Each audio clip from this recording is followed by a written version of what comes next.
સુરતમાં લોકોના જીવના જોખમે થતા ગેરકાયદેસર ગેસ રિફિલિંગ કૌભાંડ પર દરોડા. ગેસ રિફિલિંગ કરતા 13 જેટલા દુકાનદારોને ઝડપી પાડ્યા. સુરતના કાપોદ્રા વિસ્તારમાંથી ગેરકાયદેસર રીતે ગેસ રિફિલિંગ કરવામાં આવતા નેટવર્કનો પર્દાફાશ કરવામાં આવ્યો છે. ગેસ રિપેરિંગની આડમાં ઘરેલું ગેસ સિલિન્ડરમાંથી અન્ય સિલિન્ડરમાં ગેસ રિફિલિંગ કરવામાં આવતું હતું. પોલીસે 7 કલાકનું ઓપરેશન હાથ ધરી 13 દુકાન પર છાપો મારી સમગ્ર નેટવર્ક ઝડપી પાડ્યું હતું. તેમાં 13 આરોપીઓની ધરપકડ કરી કાયદેસરની કાર્યવાહી કરી છે. આરોપીઓ દ્વારા ગેરકાયદેસર રીતે કેવી રીતે ગેસ રિફિલિંગ કરવામાં આવે છે તેનો પણ ડેમો બતાવ્યો હતો, જેમાં લોકોના જીવ સાથે જોખમ તો ઊભું કરી જ રહ્યા છે, સાથે પોતાનો પણ જીવ જોખમમાં મૂકી રહ્યા હતા. 45 થી વધુ બોટલ જપ્ત કરી 13 લોકોની ધરપકડ કરી ગેસ રિફિલિંગ માટે વપરાવવામાં આવતી વસ્તુઓ કબજે કરાઈ હતી.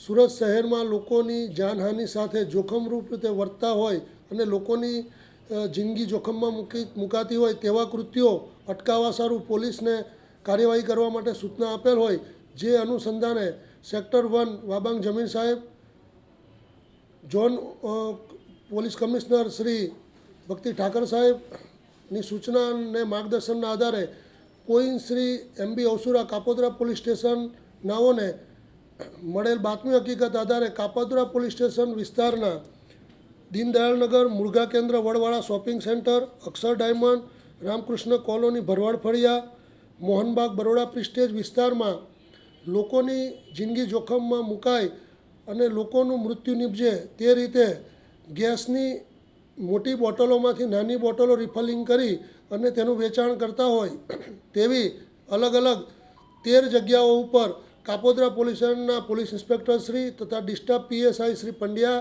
તથા તેઓના સ્ટાફ દ્વારા ગઈકાલ તારીખ 24/4/2024ના રોજ કાર્યવાહી કરી અલગ અલગ કુલ 13 ગુનાઓ રજીસ્ટર કરવામાં આવેલ છે અને આ ગુનાના કામે કુલ મોટી બોટલ 41 તથા રિફિલિંગ કરવાના સાધનો તથા અન્ય ચીજવસ્તુઓ તપાસના કામે કબજે લેવામાં આવેલ છે.